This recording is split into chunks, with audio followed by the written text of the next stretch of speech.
Hi guys, today I am going through another MBE multiple choice question in the evidence subject. For those of you not familiar, I usually teach three methods of going through the multiple choice question to help you pass the bar exam. The first method that is commonly used is where you go through the call of the question first, then you go to the fact pattern and go back all the way down, read the call of the question again, then go through the answer choices. And the idea is before you get to the answer choices, it would be a good idea to have a conclusion in mind of what you want to see in the answer choices, because as you're going through it, you should be racking the problem. That is, first you want to identify the subject, then the issue within that subject. Think about the rules or parts of the law that's associated with that issue. And you don't have to be perfect. It's not like the essays. You don't have to have specific black letter law words or the buzzwords, but even if you have a general idea, ideally you would want to have that very good rule, but you can get away on these MBE questions if you have the general idea so that you at least have a application of the law. So what you want to do next is to apply the law in the issue area they're testing you on to come to a conclusion before you look at the answer choices, so you can stay away from getting distracted. The second method is to go through and start from the top and go all the way down. The third method is a little more advanced, so most people can't do this well. So if you're struggling with MBE questions, I would recommend that you try to get a better sense of how to go through the MBEs using the first two methods. And as you progress, because it's early enough if you're starting now for the July bar exam, it's early enough for you to perfect it and can get to the third method if you want to try that out. Certainly try it out now to see how it feels. But the third method is for you to read the call of the question first, go through the answer choices and try to eliminate as many answer choices as you can.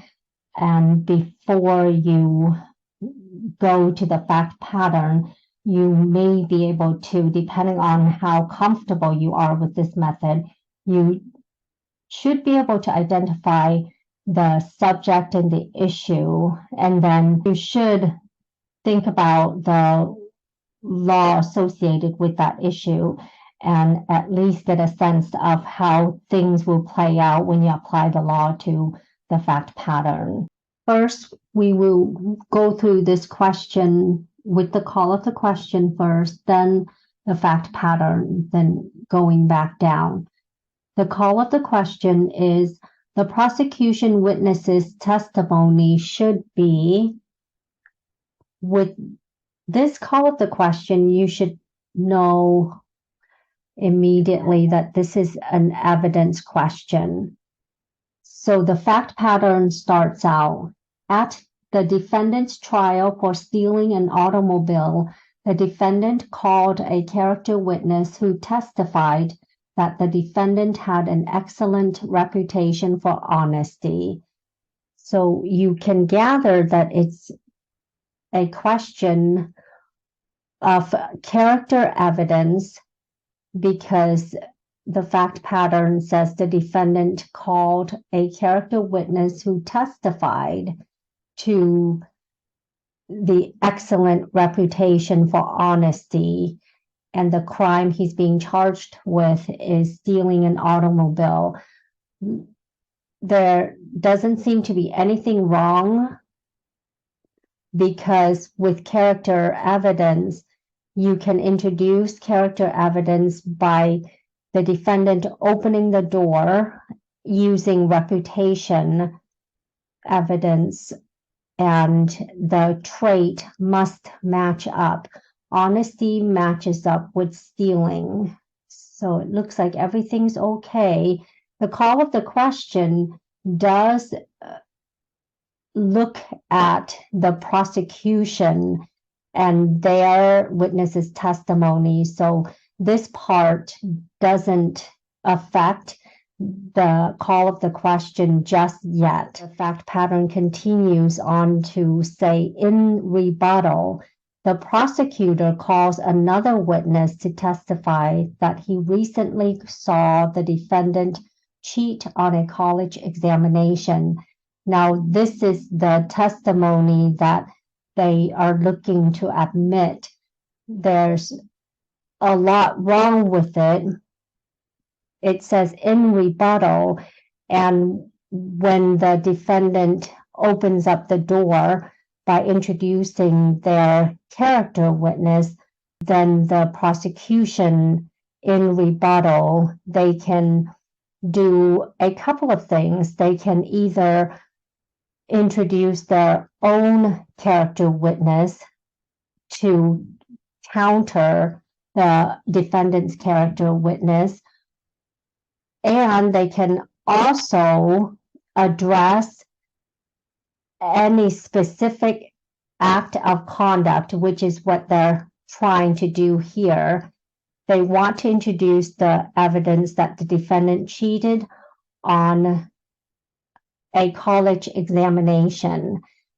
If you want to bring in specific acts of conduct to rebut character witness, it must be addressed in cross-examination, and you cannot introduce extrinsic evidence of specific acts of conduct, which is what's happening here, and that should not be allowed, which means that you would be looking at excluding this type of evidence because they are using the wrong method of introducing this type of evidence, a specific act of conduct. So if you look at the answer choices that say this evidence should be excluded, answer choices C and D have those conclusions. Answer choice C says the witness's testimony should be excluded because it has no probative value on any issue in this case.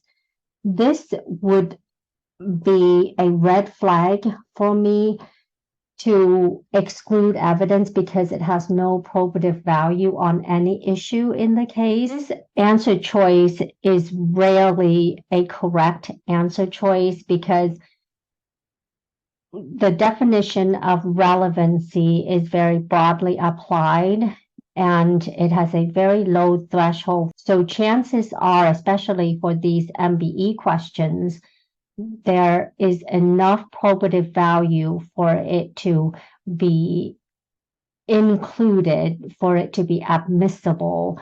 Excluding evidence based on probative value is unlikely going to be the correct answer choice. So I would be able to confidently cross that answer choice out, at least be weary of that answer choice claiming that it should be excluded because it doesn't have probative value. Answer choice D says the witness's testimony should be excluded because the defendant's cheating can be inquired into only on cross-examination of the defendant's witness. If, when you go through the fact pattern, you think of that rule about how the prosecution can rebut the defendant's character witness, and if they want to bring in specific act of conduct, they must do it during cross-examination. They cannot bring in extrinsic evidence to introduce that type of evidence. So that is looking like a very good choice, but go through A and B answer choices to make sure you're not missing anything. Answer choice A says, the prosecution witness's testimony should be admitted because the defendant has opened the door to the prosecutor's proof of bad character evidence. That's true, they have opened the door and there's nothing wrong with that. But just because the defendant has opened the door doesn't mean that it's a floodgate. There are limitations, and one of those limitations is being tested here.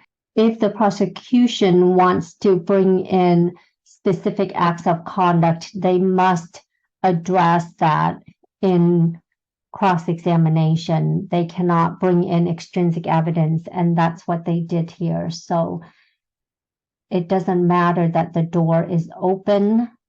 They can't introduce this type of evidence in this manner. Answer choice B says that the prosecution witness's testimony should be admitted because the cheating involves dishonesty or false statement. Again, that is a very similar logic to answer choice A. That is true. This is a trait that is related to the dishonesty or false statement, and it is related to the crime of stealing an automobile. But again, the problem is not that they can't introduce this type of evidence, it's that they are doing it in the wrong manner. They needed to address it in cross-examination. They cannot bring in extrinsic evidence. Calling a witness is extrinsic evidence, so they're not allowed to do that. Therefore, the correct answer choice should be answer choice D. The prosecution witness's testimony should be excluded because the defendant's cheating can be inquired into only on cross-examination. Now we will go through the question starting at the top and going straight down. The fact pattern starts out at the defendant's trial for stealing an automobile. The defendant called a character witness who testified that the defendant had an excellent reputation for honesty. From this fact pattern, you can see they are testing on character evidence. And the things to note would be the defendant called a character witness. That's allowed. The defendant is opening the door, and the witness is testifying to the reputation for honesty. The crime is stealing an automobile, so honesty matches up with the crime. That is permissible. There doesn't seem to be anything wrong with what's going on in this first sentence. The fact pattern goes on to say, in rebuttal, the prosecutor calls another witness to testify that he recently saw the defendant cheat on a college examination. This is addressing the rebuttal of the prosecution. The prosecution calls another witness to testify. This is extrinsic evidence, and the evidence they want to offer is that the defendant cheat on a college examination. This is a specific act of conduct. Under the rules, the prosecutor cannot call their own witness to testify to a specific act of conduct because that needs to be addressed in cross-examination. So this is not allowed. Make a note of that, and we move to the call of the question.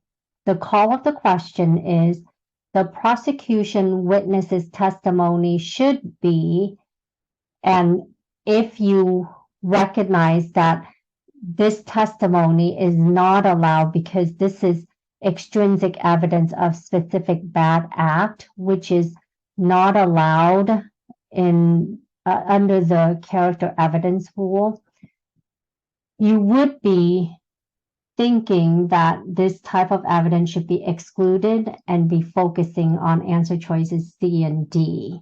Answer choice C says the prosecution witness's testimony should be excluded because it has no probative value on any issue in the case. This is the type of answer choice that I would not pick unless that's really the only good answer choice, and I have eliminated all the other answer choices because rarely do you exclude evidence because it has no probative value, since relevancy is defined broadly and it has a very low threshold. Therefore, chances are the evidence will have enough probative value for it to cross over that threshold of being admissible. You would not exclude it based on just not enough probative value. So I wouldn't really be favoring that answer choice. Answer choice D says the prosecution witness's testimony should be excluded because the defendant's cheating can be inquired into only on cross-examination of the defendant's witness. This answer choice matches up with what you should have been thinking as you were going through the fact pattern, which is that this is specific act of conduct which can only be brought up in cross-examination of a character witness. Therefore, that's looking like a very good answer choice at this point. I wouldn't pick that answer choice and move on. I would check the other two answer choices just to see in case you have missed anything. Answer choice A says the prosecution witness's testimony should be admitted because the defendant has opened the door to the prosecutor's proof of bad character evidence. That is true. The defendant has opened the door, but just because the door is open doesn't mean there's a floodgate for the prosecutor to attack the character evidence in any manner. And in this particular case, they are limited by the rule that says if you want to bring in specific act of conduct, you must address it in cross-examination. You cannot use extrinsic evidence to introduce that type of evidence. Therefore, this would not be a good answer choice. Answer choice B says the prosecution witness's testimony should be admitted because the cheating involves dishonesty or false statement. Along that same line as answer choice A, that is true. It is a proper type of evidence because the trait does match up to stealing an automobile, the crime that the defendant's being charged with, but the manner in which they are introducing the evidence, which is specific act of conduct, is improper because they should have addressed it in cross-examination instead of calling another witness to testify to this type of evidence, which would be considered extrinsic evidence. Not allowed, must be addressed in cross-examination. Therefore, answer choice B is also not good. Answer choice D is the best answer choice because it says the prosecution witness's testimony should be excluded because the defendant's cheating can be inquired into only on cross-examination of the defendant's witness.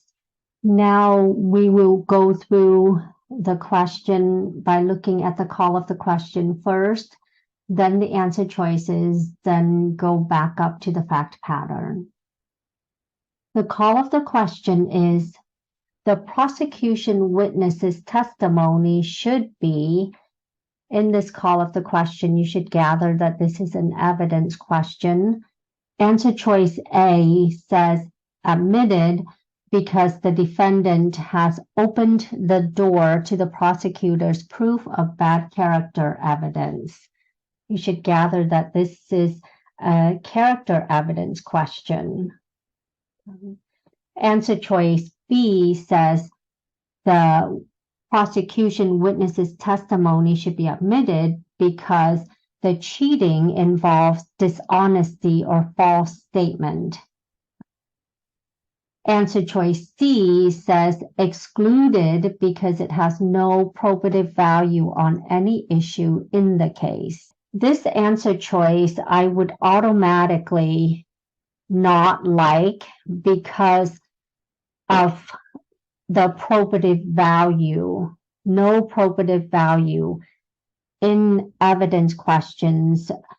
It is rare for a piece of evidence to not have any probative value because the definition for relevancy is very broadly applied and it has a very low threshold. Therefore, chances are, and especially on these MBE questions, the evidence is relevant or it has probative value in some manner for it to be able to be included or admitted. It's unlikely that you can exclude evidence just for it not having probative value. So I would pick this as a last resort type of an answer choice. Answer choice D says the evidence should be excluded because the defendant's cheating can be inquired into only on cross-examination of the defendant's witness. To me, it seems like answer choices A and D stand out the most as one of them being a possible correct answer choice. They both address character evidence, and it's clear that this is a character evidence question. In the answer choice B, the answer choice B is probably a little too vague at this point for me to think that that would be the best answer choice. So I am favoring A and D at this point. The fact pattern starts out at the defendant's trial for stealing an automobile. The defendant called a character witness who testified that the defendant had an excellent reputation for honesty. The words that stand out would be the defendant called a character witness to testify to the excellent reputation of honesty. So the defendant opened the door and they're introducing reputation evidence, which is proper. The crime is stealing an automobile. So honesty matches up with that crime. Looks like everything is in order with the first sentence. The fact pattern goes on to say, in rebuttal, the prosecutor calls another witness to testify that he recently saw the defendant cheat on a college examination. With character evidence, once the defendant has opened the door, the prosecution can rebut, but they cannot bring in extrinsic evidence of specific act of conduct, which is what this sentence is addressing. The defendant cheating on a college examination is the type of evidence they want to introduce. That is a specific act of conduct. This type of evidence must be addressed in cross-examination. You cannot bring in extrinsic evidence of specific act of conduct in character evidence. Therefore, it's looking like the prosecution is not following the rules. The call of the question again is the prosecution witness's testimony should be, and I said I liked the answer choices A and D when you first go through all of the answer choices. Now, after reading the fact pattern, I'm favoring the excluded more than the admitted. So just visually, you would be able to see that answer choice D is the correct answer choice. Of course, I would not make that final decision now, but I would look at answer choice D first. And answer choice D says the evidence should be excluded because the defendant's cheating can be inquired into only on cross-examination of the defendant's witness. That's looking really good because it is emphasizing what we have thought of as the rule for what you can or cannot do in character evidence when you are rebutting on the prosecution side, rebutting character evidence. If we look at answer choice C, since after reading the fact pattern, I am favoring the excluded choices. Answer choice C, since D is looking pretty good, I would be able to cross out C because I was already unhappy about it anyway because of that no probative value. So C is out. We can look at answer choice A, which is the other answer choice that stood out or should have stood out to you as you were going through all of the answer choices before even looking at the fact pattern. Answer choice A says that the prosecution witness's testimony should be admitted because the defendant has opened the door to the prosecutor's proof of bad character evidence. That is true. They have opened the door, but just because the door has been opened by the defendant, it doesn't mean that it can just now be a floodgate for the prosecutor to attack character evidence in any manner. And in this case, they are limited by the rule that if they want to introduce a specific bad act, they must do it during cross-examination of the defendant's character witness, and they cannot introduce extrinsic evidence, which is what they did here by calling another witness to testify to this specific bad act. So that is not allowed, and you can cross out A. B, answer choice B says that the evidence should be admitted because the cheating involves dishonesty or false statement. That is true. It does involve dishonesty or false statement, and why that answer choice didn't sound as good to me even before reading the fact pattern is it doesn't seem complete, and the idea is really it's what it's trying to argue is that the evidence involves dishonesty or false statement, which is a trait that matches up with the crime, the character of the crime. So it's allowed, but again, a similar rationale to why answer choice A is not good would be, yes, the trait matches up, but the manner in which they are introducing that evidence is improper because they needed to address it in cross-examination. Therefore, it's not allowed. Answer choice D is the best answer choice.